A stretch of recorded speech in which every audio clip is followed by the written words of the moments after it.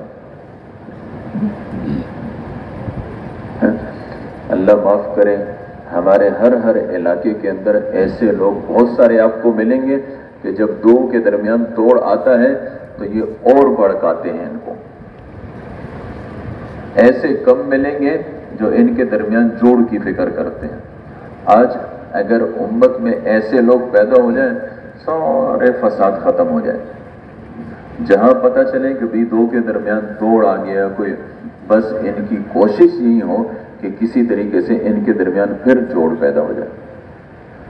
اللہ رب العزت کو ایسے لوگ پسند ہیں.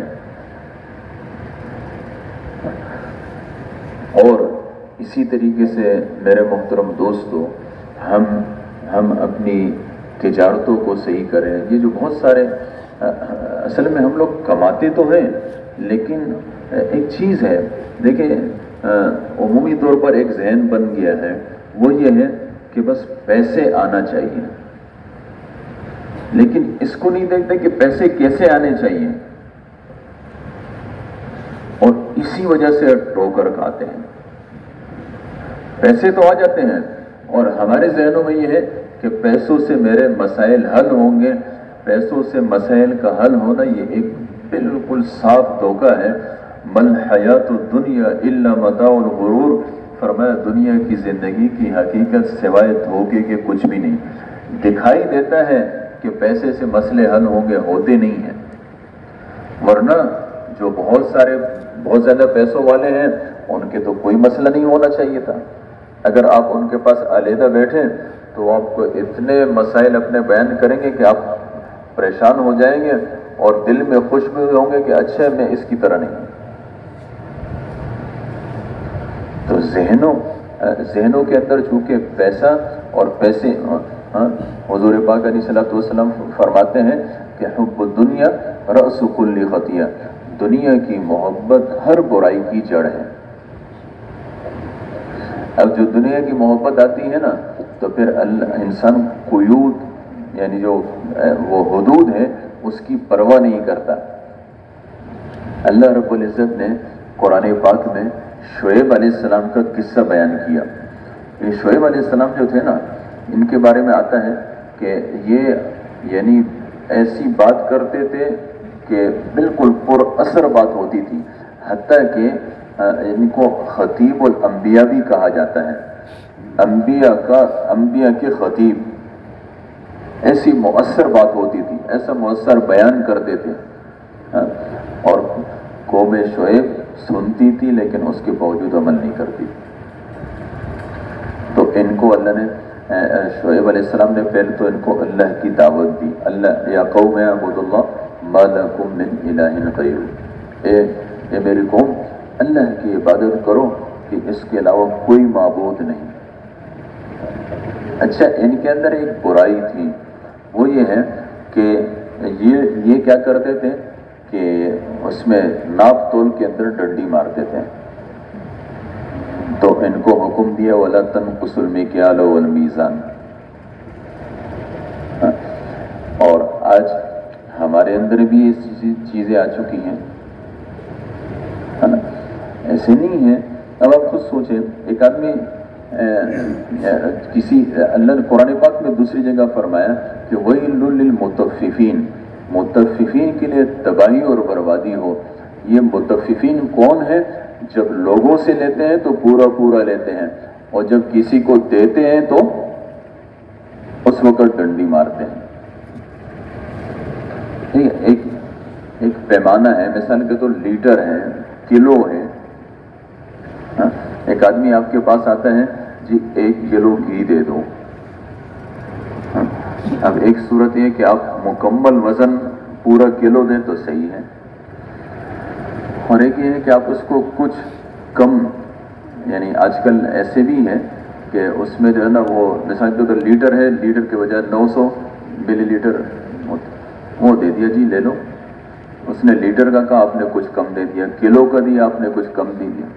یا تو اس کو آپ بتائیں کہ دیکھو یہ پورا کلو نہیں ہے، پورا لیٹر نہیں ہے، پھر اس کی وضاحت کرے، پھر تو ٹھیک ہے۔ اور اگر وہ کہیں کہ کلو دے دو، آپ نے دے دیا اور حقیقت میں وہ کم تھا، تو آپ بھی اچھا ایک جو ہے نا وہ پیٹرول پمپ والے مجھے کہنے لگے، کہتے ہیں ہمیں جو ہے نا گورنمنٹ کی طرف سے اتنے اس کی اجازت ہے کہ اتنا آپ کم کر سکتے ہو۔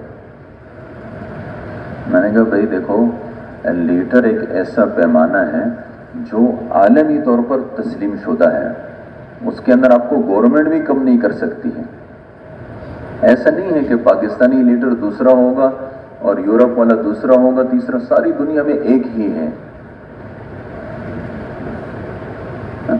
آج یہ چیزیں حضور پاک علیہ الصلوۃ والسلام کے زمانے میں آپ صلی اللہ علیہ وسلم بازار میں آئے۔ جب بازار میں آئے تو ایک شخص غلہ فروخت کر رہا ہے۔ اب غلے کے اندر آپ صلی اللہ علیہ وسلم نے ہاتھ اندر کیا، اندر سے وہ گیلا ہے۔ فرمایا یہ کیا کیا؟ اس نے کہا یا رسول اللہ وہ رات کو بارش برسی تو ہماری طرح دکانیں تو نہیں تھیں، تو کہنے لگے اوپر سے بارش برسی، وہ سارا غلہ بھیگ گیا، جب صبح دھوپ چڑھی ہے تو اوپر کا سوکھ گیا، نیچے سے گیلا ہے۔ تو حضور پاک علیہ الصلوۃ والسلام نے فرمایا کہ تم نے یہ جو نیچے والا ہے اس کو اوپر کیوں نہیں کیا، تاکہ لوگوں کو پتہ چلتا کہ اندر سے گیلا ہے۔ پھر فرمایا من غش فلیس منا، جس نے دھوکہ دیا وہ ہم میں سے نہیں۔ آج ہماری تجارتوں کے اندر کتنے قسم کے دھوکے شامل ہیں۔ ایک امرود کا کریٹ بناتے ہیں، اوپر کے کیسے ہوتے ہیں، نیچے کے کیسے ہوتے ہیں، یہ کتنا گن ہوتا ہے، اور اس کو امرود کے بھاؤ میں فروخت کرتے ہیں۔ اس طریقے سے میرے محترم دوستوں، اور پتہ نہیں کیا کچھ جو ہے نا ہماری اس میں تجارتوں میں ہے۔ یہی کام شعیب علیہ السلام کی قوم کے اندر بھی آ گئے تھے۔ اللہ نے فراوانی دی تو اس کا نتیجہ یہ نکلا وَلَا تَبْخَسُوا النَّاسَ أَشْيَاءَهُمْ، بخس کہتے ہیں کمی کرنے کو، تو لوگوں کے لیے چیزوں میں کمی مت کرو۔ علماء نے لکھا ہے کہ بھی اس کمی سے مراد وہ جو جائیداد ہے یا جو ہے ملکیت کی جو چیزیں ہیں اس میں کمی کرنا۔ مثال کے طور پلاٹ ہیں، اب پلاٹ لیا، دوسرے پر فروخت کیا، ایک مرلہ کم کر لیا۔ یا جو اطراف والے ہیں جو اپنی بنیادی اطراف میں بناتے ہیں، وہ کیا کرتے ہیں کہ اب اپنی وہ جو ان کا پلاٹ ہے وہاں ہوتے ہیں دیوار شروع کی بنیادوں کی DPC، تو وہ کیا کرتے ہیں تھوڑا سی ادھر سے ایک پلاٹ والے سے تھوڑی سی زمین اندر کر لی، کسی کی دوسری طرف سے اندر کر لی۔ اس کو ہم یہ نہیں سمجھتے کہ بھئی یہ کیا کیا میں نے۔ اب قیامت کے دن کیا ہوگا، جتنی آپ نے زمین اندر کی نا، خود اس پر ناجائز قبضہ کیا، تو یہ ساتوں زمینیں ملا کے آپ کے گلے میں توپ بنا کے ڈال دی جائے گی. پھر اس وقت پتہ چلے گا کہ او ہو یہ کیا ہوا. تو اچھا اسی طریقے سے کسی پتہ چلا کہ بھئی فلاں آدمی ہے، اس کا تو کوئی بھی نہیں ہے، بس ماں باپ کا ایک ہی بیٹا ہے اور اس کے رشتہ داروں کے ساتھ بھی اس کے تعلقات ٹھیک نہیں ہیں، اگر اس کی زمین پر قبضہ کر لیا جائے اس کو کیا پتہ چلے گا؟ یا یہ مجھ سے کیا کر سکتا ہے؟ کر لیا، اللہ کا حکم ٹوٹا وَلَا تَبْخَسُوا النَّاسَ أَشْيَاءَهُمْ. اب جب اللہ کا حکم ٹوٹے گا تو اوپر سے پھٹکار بھی آئے گی. یہی کچھ قوم شعیب کرتی تھی. ایک اور کام یہ کرتے ہیں کہ وَلَا تَقْعُدُوا بِكُلِّ صِرَاطٍ تُوعِدُونَ وَتَصُدُّونَ. یہ راستوں پر بیٹھتے تھے اور لوگوں کو دھمکیاں دیتے تھے اور دھمکیاں دے کے مال بٹورا کرتے تھے. یہ بھی ہمارے اس میں ہے. بعض لوگ ایسے بھی ہیں جو دھمکیوں سے اس کو پتہ ہے کہ بھئی میرا اس پر کوئی حق نہیں ہے، لیکن یہ بھی پتہ ہے کہ تھوڑے سے دھمکی دوں گا تو کچھ پیسے اس سے نکل آئیں گے، اس کو دھمکی دے کے پیسے لے لیتے ہیں. یہ اچھا یہ برائیاں اور بھی بہت ساری برائیاں تھیں، ان میں یہ بھی تھی. اللہ رب العزت نے ان قوم شعیب پر 3 طرح کے عذاب بھیجے. ایک عذاب بھیجا فَأَخَذَتْهُمُ الرَّجْفَةُ، زلزلہ آیا. ایک جگہ آتا ہے کہ ان پر سائبان کا عذاب آیا، اور ایک جگہ آتا ہے کہ صیحہ چھنگاڑ سے یہ ہلاک ہوئے. حضرت عبداللہ ابن عباس رضی اللہ عنہ فرماتے ہیں کہ جہاں یہ رہتے تھے وہاں اللہ رب العزت نے گرمی بھیجی اور خوب گرمی بھیجی، ایسی گرمی بھیجی کہ یہ بلبلا اٹھے. جب گرمی سے تنگ ہوئے اللہ رب العزت نے آسمان پر بادل بھیجے. اب جب بادل بھیجے اس کے اندر ٹھنڈی ٹھنڈی ہوا تھی، یہ سب کے سب گھروں سے نکلے اور اس بادل کے نیچے آ گئے. اب جب بادل کے نیچے سے آئے تو یہ ایک سائبان بنا، وہاں اس بادل سے آگ برسنی شروع ہو گئی. آگ برسی اور اس کے بعد زلزلہ آیا. ایک طرف سے آگ کا عذاب، ایک طرف سے زلزلہ، اور ہر زلزلے کے اندر شنگاڑ ہوتی ہے، آواز ہوتی ہے. یہ سب کے سب فَأَصْبَحُوا فِي دَارِهِمْ جَاثِمِينَ، سب کے سب الٹے پڑے مر گئے. تو یہ جو معاملات کی نافرمانیاں ہیں، لین دین کی نافرمانیاں ہیں، آپس میں تعلقات توڑنے کی نافرمانیاں، اس سے اللہ رب العزت ناراض ہوتے ہیں. آج ہم اپنی عبادات کو صحیح کرنے کی کوشش میں ہوتے ہیں لیکن اپنے معاملات صحیح نہیں کرتے،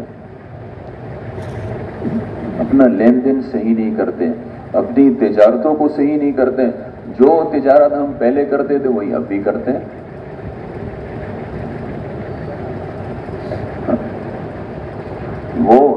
وہ جو ہے راستوں میں بیٹھا کرتے تھے اور لوگوں کو دھمکیاں دیا کرتے تھے. یہ اچھا ہے، حضور پاک علیہ الصلوۃ والسلام نے فرمایا کہ یاکم، کہ بھئی دیکھو راستوں کے اندر بیٹھنے سے بچو. تو کسی نے کہا کہ یا رسول اللہ تو ہماری مجبوری ہے، ضرورت پڑتی ہے، کسی کے ساتھ بیٹھنا پڑتا ہے. فرمایا اگر بہت ضرورت ہو تو اس کے بعد کیا کرو، ایک آنکھ کی حفاظت کرو، اور اس کے علاوہ کیا ہے، غض البصر، آنکھوں کی حفاظت کرو اور راستے سے تکلیف دہ چیز ہٹاؤ. امر بالمعروف کرو، نہی عن المنکر کرو، راستے سے تکلیف دہ چیز ہٹاؤ. تو آج تو اللہ اچھا. اور ایک حدیث میں یہ بھی آتا ہے کہ حضور پاک علیہ الصلوۃ والسلام نے فرمایا کہ ایمان کی 70 سے کچھ اوپر شاخیں ہیں. افضل لا الہ الا اللہ، سب سے افضل ہے لا الہ الا اللہ. وَأَدْنَاهَا، اور سب سے کم کیا ہے، اماطۃ الاذی عن الطریق، راستے سے تکلیف دہ چیز کو دور کر دینا، ہٹا دینا.